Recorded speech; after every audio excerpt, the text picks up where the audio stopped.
ಇದು ನಿಮ್ಮ ದೇವಸ್ಥಾನ. ಇಲ್ಲಿ ಬಂದ್ರೆ ಗೌರವದಿಂದ ನಾವು ಗೌರವದಿಂದ ಮಾತಾಡ್ತೀವಿ.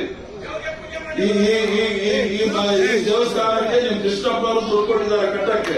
ಈಗ ಅದಕ್ಕೂ ಬಂದು ನೀವು ಅವಮಾನ ಮಾಡ್ತೀವಿ, ಮಾಡಲ್ಲ. ಆದ್ರಿಂದ ಕೃಷ್ಣಪ್ಪ ಅವ್ರಿಗೆ ಎಷ್ಟು ವರ್ಷದಿಂದ ಗೊತ್ತು, MLA ಇಂದ ಗೊತ್ತಿರ್ಬೋದು. ಪ್ರಿಯಾ ಕೃಷ್ಣ ಎಷ್ಟು ದಿವಸದಿಂದ ಗೊತ್ತು, ನಾನು 50 ವರ್ಷದಿಂದ ಗೊತ್ತು ಕೃಷ್ಣಪ್ಪ. ಅವ್ರು ಏನ್ ಕೊಡುಗೆ ಅನ್ನೋದು ನನಗೂ ಸಹ ಗೊತ್ತಿದೆ, ಕಾಂಗ್ರೆಸ್ ಪಕ್ಷಕ್ಕೆ ಏನ್ ಕೊಟ್ಟಿದ್ದಾರೆ ಅಂತ ಹೇಳಿ. ಅದನ್ನ ಸಾವಿರಾರು ಹೇಳಿದ್ದಾರೆ, ಕೇಳಿ. ಅದು ಬಿಟ್ಬಿಟ್ಟು ಸುಮ್ಮನೆ ಕೂಗಾಡ್ಕೊಂಡಿದ್ರೆ ಏನೂ ಆಗೋದಿಲ್ಲ. ಸಾವಧಾನ ಬಂದಿದ್ದೀರಿ, ನಿಮ್ ಪಕ್ಷದ ಕಚೇರಿ ಆರಾಮಾಗಿ ಕೂತ್ಕೊಳ್ಳಿ. ನೀವೆಲ್ಲ ಮಾತು ನಾನು ಕೇಳ್ತೀನಿ. ನಾವಿರೋದೇ ಮಾತು ಕೇಳಕ್ಕೆ ನಮ್ಗೆ ಏನ್ ಅನುಕೂಲ ಆಗಿದೆ ಅದನ್ನು ಮಾಡಿ ಸರ್ವ ಪ್ರಯತ್ನ ಮಾಡ್ತೇವೆ. ಆದ್ರಿಂದ ಕೃಷ್ಣಪ್ಪರಾಗಲಿ ಬರೇ ಕೃಷ್ಣ ಆಗಲಿ ನನಗೇನು ಹೊಸದಲ್ಲ. ಅವ್ರಿಗೆ ಬಹಳ ಚೆನ್ನಾಗಿ ಗೊತ್ತಿದೆ. 50 ವರ್ಷ ಪರಿಚಯ. ನಾವು ಕೃಷ್ಣಪ್ಪ ಅವರು ಕಾಲೇಜಲ್ಲಿ ಇದ್ವಿ, ಒಂದೇ ಕಾಲೇಜಲ್ಲಿ ಹೋದವ್ರು ನಾವು, ರೇಣುಕಾಚಾರ್ಯ ಕಾಲೇಜಲ್ಲಿ. ಆದ್ರಿಂದ ಕೃಷ್ಣಪ್ಪ ಅವ್ರ ಬಗ್ಗೆ ನೀವೇನು ಹೇಳೋದು ಬೇಕಾಗಿಲ್ಲ. ಅನ್ಯಾಯ ಆಗಿದೆ ಇಲ್ಲ ಅಂತ ಹೇಳಿಲ್ಲ. ಎಲ್ರಿಗೂ ಸಹ ಆಸೆ ಇರುತ್ತೆ, MLA ಆದ್ಮೇಲೆ ನಾವು ಮಂತ್ರಿ ಆಗ್ಬೇಕು, ಮುಖ್ಯಮಂತ್ರಿ ಆಗ್ಬೇಕು ಅಂತ ಹೇಳಿ. ಅವಕಾಶ ಕೊಡಕ್ಕಾಗೋದು 136 ಜನ, ನಾವು ಅವಕಾಶ ಕೊಡಕ್ಕಾಗೋದು 35 ಜನಕ್ಕೆ ಮಾತ್ರ. ಕೆಲವರಿಗೆ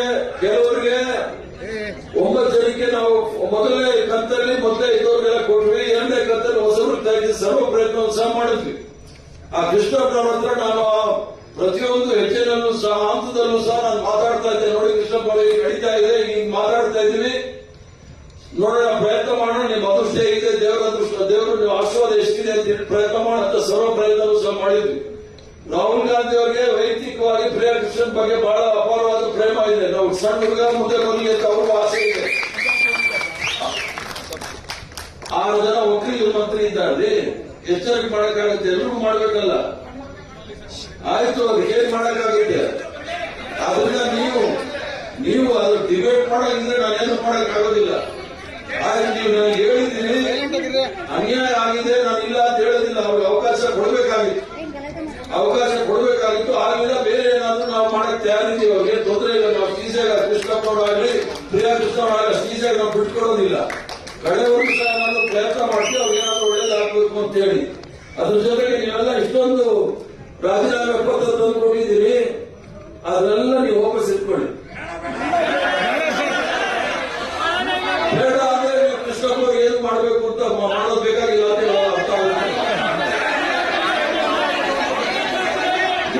ನೋಡಿ, ಒಂದು ಹೇಳ್ತೀನಿ ಕೇಳಿ. ನಾನು ಹರಿಪ್ರಸಾದ್, ನಾನಿದ್ರೆ ಮಾತ್ರ ಕಾಂಗ್ರೆಸ್ ಅಂತ ನಾನು ತಿಳ್ಕೊಂಡ್ರೆ, ನಾನೇನಾದ್ರೂ ರಾಜೀನಾಮೆ ಕೊಟ್ರೆ 100 ಜನ ಹರಿಪ್ರಸಾದ್ ತಯಾರಿರ್ತಾರೆ ಕೆಲಸ ಮಾಡಕ್ಕೆ. ಅವಕಾಶ ನಿಮಗೆ ಕೊಟ್ಟಿದ್ದಾರೆ, ಅಧಿಕಾರ ಜವಾಬ್ದಾರಿ ಕೊಟ್ಟಿದ್ದಾರೆ. ಬ್ಲಾಕ್ ಪ್ರೆಸಿಡೆಂಟ್, ಮಹಿಳಾ ಕಾಂಗ್ರೆಸ್, ಸೇವಾದಳ, ಯೂತ್ ಕಾಂಗ್ರೆಸ್, NSU ಎಲ್ಲ ಆ ಜವಾಬ್ದಾರಿ ನೀವು ಇಟ್ಕೊಳ್ಳಿ. ಅದು ನಿಮ್ಮ ಅನಿಸಿಕೆ, ನಿಮ್ಮ ಬೇಡಿಕೆ ನೀವು ಇಟ್ಟಿದ್ದೀರಿ. ಅದನ್ನ ನಾನು ರಾಹುಲ್ ಗಾಂಧಿ ಅವ್ರ ಗಮನಕ್ಕೆ ತರ್ತೀನಿ. ನಿಮ್ಮ ಬ್ಲಾಕ್ ಅಧ್ಯಕ್ಷ ನಾನು ತೋರಿಸ್ತೇನೆ ರಾಹುಲ್ ಗಾಂಧಿ ಅವ್ರಿಗೆ ಏನ್ ಬರ್ತಿದ್ದೀನಿ ಅಂತ ಹೇಳಿ. ನಾನು ಅವ್ರಿಗೆ ಮೆಸೇಜ್ ಮಾಡಿದ್ದೀನಿ, ಸುರ್ಜೇವಾಲಾ ಅವ್ರಿಗೂ ಹೇಳಿದ್ದೀನಿ, ನಮ್ಮ ಖರ್ಗೆ ಸಾಹೇಬ್ರಿಗೂ ಸಹ ಹೇಳಿದ್ದೀನಿ, ವೇಣುಗೋಪಾಲ್ ಅವ್ರಿಗೂ ಸಹ ಹೇಳಿದ್ದೀನಿ. ಆದ್ರಿಂದ ನೀವು ಭಾಷಣ ಮಾಡಿ. ನಾ ಬ್ಲಾಕ್ ಪ್ರೆಸಿಡೆಂಟ್ ಹೇಳಿದ್ದೀನಿ. ನಾನು ಸುಳ್ಳು ಹೇಳೋಗಿದ್ರೆ ನಾನು ಅವ್ರಿಗೆ ಟೆಲಿಫೋನ್ ತೋರಿಸಬೇಕಾಗಿರ್ಲಿಲ್ಲ. ನಾನು ರಾಹುಲ್ ಗಾಂಧಿ ಅವ್ರಿಗೆ ಏನ್ ಬರ್ತಿದ್ದೀನಿ ಅಂತ ಅವ್ರಿಗೂ ತೋರಿಸಿದ್ದೀನಿ. ಆಯ್ತು, ಎಲ್ಲರೂ ಹೇಳಕ್ಕಾಗಲ್ಲ. ಅವ್ರಿಗೆ ಹೇಳೋದ್ರಿಂದ ನಂಬ್ಕೊಂಡಿರಿ. ಈಗ ನೀವೆಲ್ಲರೂ ಸಹ ಕಾಂಗ್ರೆಸ್ ಆಫೀಸ್ ಬಂದಿದ್ರೆ ನಿಮ್ಗೆಲ್ಲರೂ ಸ್ವಾಗತ. ನಿಮ್ಮ ಕಚೇರಿ ಇದು, ನಿಮ್ಗೆಲ್ಲ ಹಕ್ಕಿದೆ ನಮ್ಮ ಹತ್ರ ಬಂದು ನಿಮ್ಗೆ ನಿಮ್ಮ ಬೇಡಿಕೆಯನ್ನು ಮುಂದಿಡಕ್ಕೆ. ಅದು ನಾವು ಕೇಳಲೇಬೇಕು. ಯಾರು ಸಹ ನಿಮ್ಗೆ ಅಲೆಗಳಿಲಿಕ್ಕೆ ಆಗೋದಿಲ್ಲ. ಕಾಂಗ್ರೆಸ್ ಆಫೀಸ್ ಬಂದ ಮೇಲೆ ಅಷ್ಟೇ ಗೌರವ ಇದೆ. ಯಾಕಂದ್ರೆ ನಾವು ಇದನ್ನ ದೇವಸ್ಥಾನ ಅಂತ ತಿಳ್ಕೊಂಡಿರ್ತಕ್ಕಂಥದ್ದು. ನಿಮ್ಮ ಪ್ರಾರ್ಥನೆ, ನಿಮ್ಮ ಬೇಡಿಕೆ ಎಲ್ಲವೂ ಸಹ ಪುನಃ ನಾನು ವೇಣುಗೋಪಾಲ್ ಅವರಿಗೆ, ಮಲ್ಲಿಕಾರ್ಜುನ್ ಖರ್ಗೆ ಸಾಹೇಬ್ಗೆ, ರಾಹುಲ್ ಗಾಂಧಿ ಅವ್ರಿಗೆ ಹೇಳ್ತೀನಿ. ಮತ್ತೊಂದು ಹೇಳ್ತೀನಿ ಕೇಳಿ. ಪ್ರಿಯಾ ಕೃಷ್ಣನ್ಗೆ ಬಹಳ ವಯಸ್ಸಿದೆ, ಇನ್ನೂ 50 ವರ್ಷ ರಾಜಕಾರಣ ಮಾಡಬಹುದು ಅವರು. ಆದ್ರಿಂದ ನೀವೇನು ಯೋಚನೆ ಮಾಡಬೇಕಾಗಿಲ್ಲ. ಏನು ಯೋಚನೆ ಮಾಡಬೇಕಾದ್ರೆ ಒಳ್ಳೆ ಭವಿಷ್ಯ ಇದೆ. ಅದಕ್ಕೆ ನಮ್ಮ ಜವಾಬ್ದಾರಿ. ಕೃಷ್ಣಪ್ಪನವರು ನಮ್ಮ ತರ ಒಂದು ಲಾಸ್ಟ್ ಸ್ಟೇಜ್ ಅಲ್ಲಿ ಇದ್ದೀವಿ ನಾವು. ಮುಂದಿನ ಪೀಳಿಗೆಗೆ ನಾವೇನಾದ್ರೂ ಮಾಡಬೇಕು. ಪ್ರಿಯಾ ಕೃಷ್ಣನ್ಗೆ ಏನಾದ್ರೂ ಡೆಫಿನೆಟ್ಲಿ ಮಾಡ್ತೀವಿ.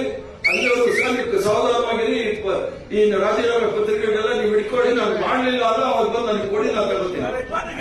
ಆಗ್ಬೋದು ಸರ್. ಧನ್ಯವಾದಗಳು, ನಮಸ್ಕಾರ ಎಲ್ಲರಿಗೂ.